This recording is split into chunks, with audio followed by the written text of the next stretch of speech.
Hello guys, welcome back to Legal Notes. So today's topic is about what is government and what are its organs. So first we start from the definition of government. It is an organization or administration in which a group of people work together as a unit to run the nation indicated by the defined law. तो government एक organisation है या फिर administration कह सकते हैं. Administration क्या होता है? जब एक ग्रुप ऑफ पीपल साथ में आता है और किसी चीज़ को कंट्रोल करता है या किसी चीज़ को मैनेज करने का एक्ट करता है तो उसको हम लोग एडमिनिस्ट्रेशन कहेंगे. In which a group of people work together as a unit. तो गवर्नमेंट एक ऑर्गेनाइजेशन है या एडमिनिस्ट्रेशन है जहाँ पे ग्रुप ऑफ पीपल साथ में आते हैं एज अ यूनिट और क्या करते हैं, किस लिए साथ में आते हैं? टू रन द नेशन या कंट्री को चलाने के लिए indicated by the defined law. अब एक डिफाइंड लॉ जो है वो बताएगा या इंडिकेट करेगा. इंडिकेट का मीन्स टेल हो गया यहाँ पे ग्रुप ऑफ पीपल को कि नेशन को कैसे रन करना है. दूसरी डेफिनेशन देख सकते हैं according to the Cambridge dictionary कि the group of people who officially control a country. जब एक group of people officially country को कंट्रोल या मैनेज करता है. ऑफिशियली का मीन्स क्या हुआ? पब्लिकली. ऑफिशियली कैसे हो रहा है यहाँ पे? क्योंकि ये जो ग्रुप ऑफ पीपल है वो इलेक्टेड होके फिर कंट्रोल कर रहे हैं कंट्री को. They are first elected then they are authorise to control a country. Okay, now why do we need a government? Government की नीड क्यों है हमको? First, to maintain the law and order. जो citizens हैं वो rules and regulations को follow करें जो कि दिए गए हैं कॉन्स्टिट्यूशन में. और अगर वो ऐसा नहीं करती हैं तो वो गवर्नमेंट की रिस्पॉन्सिबिलिटी होगी उसको पनिश करने की. ठीक है. दूसरा है to keep peace in nation. So with the help of government हमारे नेशन में, हमारे कंट्री में शांति रहेगी. अगर गवर्नमेंट नहीं होगी तो लोग अपनी मनमानी से सब काम करेंगे और देश में अशांति फैल जाएगी. थर्ड है make decisions for nation. Government जो है वो डिसीजंस लेती है किस लिए? नेशन के बेटरमेंट के लिए, नेशन को आगे बढ़ाने के लिए डिसीजंस लेती है गवर्नमेंट. फोर्थ है to ensure all its citizens having enough to eat and have good health facilities. और गवर्नमेंट के हेल्प से वो सारे सिटीजन्स को इंश्योर करवाती है कि वो 2 टाइम की रोटी खा सकें और एक अच्छी हेल्थ फैसिलिटीज़ मिल सके जब उनको मेडिकल फैसिलिटीज़ की ज़रूरत हो. लास्ट पॉइंट है to organise aid and assistance for affected people during natural disaster. जब कई कंट्री में नेचुरल डिज़ास्टर आता है, कुछ भी XYZ, जैसे कि सुनामी आ गई कहीं पे या अर्थक्वेक आ गया, तब इन चीज़ से जो पीपल अफेक्ट होते हैं उनको हेल्प प्रोवाइड करती है गवर्नमेंट. गवर्नमेंट उनको अपने ज़रूरत की सारी चीज़ें प्रोवाइड करवाती हैं उस टाइम पे जब उनको सबसे ज़्यादा नीड होती है.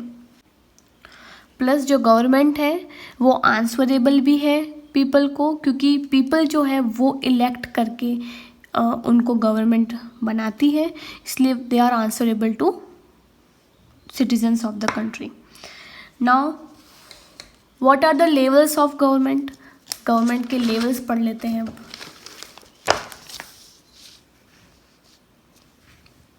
सो 3 लेवल है गवर्नमेंट के: national level, state level and local level. National level को हम लोग नेशनल गवर्नमेंट भी बोल सकते हैं, स्टेट लेवल को state government and local government. National level में कवर होता है एंटायर नेशन, जैसे कि इंडिया. मैं यहाँ लिख सकती हूँ एग्जाम्पल में ताकि आपको याद रहे. Like India. तो जो नेशनल लेवल की गवर्नमेंट है वो पूरा नेशन का काम देखती है. दूसरा है स्टेट लेवल.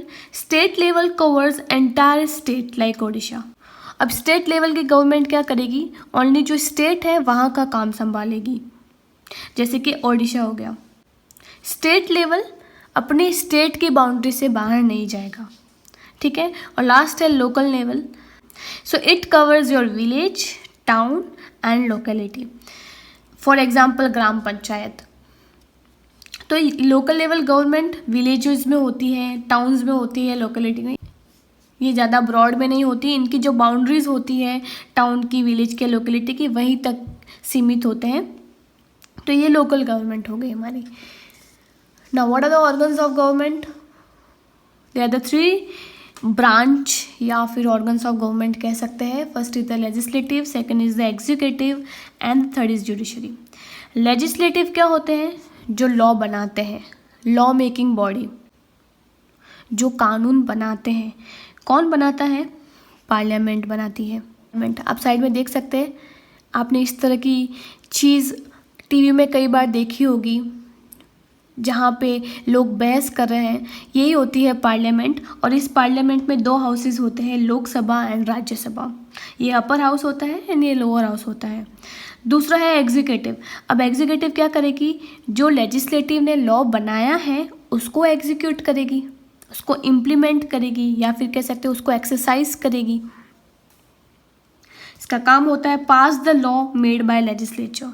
जो लॉ बनाया है उसको पास करवाना है, जो कि लेजिस्लेचर ने बनाया है। It consist of president, vice president, prime minister and the council of ministers. तो इनमें कौन कौन आते हैं? प्रेसिडेंट आते हैं, vice president, prime minister and the council of ministers. Now third is judiciary. Judiciary क्या करता है? इंटरप्रीट करता है लॉ को, जो लेजिस्लेटिव ने बनाया है। अब देखो, जुडिशरी का सोल फंक्शन कह सकते हैं वो है इंटरप्रेट्स, क्योंकि जो लेजिस्लेटिव है वो लॉ बनाती है, तो उनको पता है कि हमने क्या लॉ बनाया है। साथ ही में लेजिस्लेटिव एग्जीक्यूटिव को भी समझा देती है कि ये लॉ कैसे इम्प्लीमेंट करना है, वो सारी प्रोसेस बता देता है। अब जुडिशरी क्या करेगा? जो लेजिस्लेटिव ने लॉ बनाया है उसको समझता है, इंटरप्रेट करता है कि लेजिस्लेटिव ने इस लॉ में क्या लिखा है। कई बार जुडिशरी जो है समझ नहीं पाती है कि लेजिस्लेटिव ने क्या लिखा है। उस टाइम पे जो जुडिशरी है वो खुद कंस्ट्रक्ट करती है लॉ को एंड सॉल्व द डिस्प्यूट्स। और डिस्प्यूट्स यानी कि जो झगड़े हैं वो सॉल्व करती है। अब चाहे इन दोनों के झगड़े हो वो सॉल्व करती है, और जो पब्लिक है उनके भी डिस्प्यूट्स को सॉल्व करती है judiciary. And it consist of supreme court, ये सबसे बड़ी कोर्ट है, and it consist other subordinate court as well. So if you like my video, then please do like, subscribe and share my channel.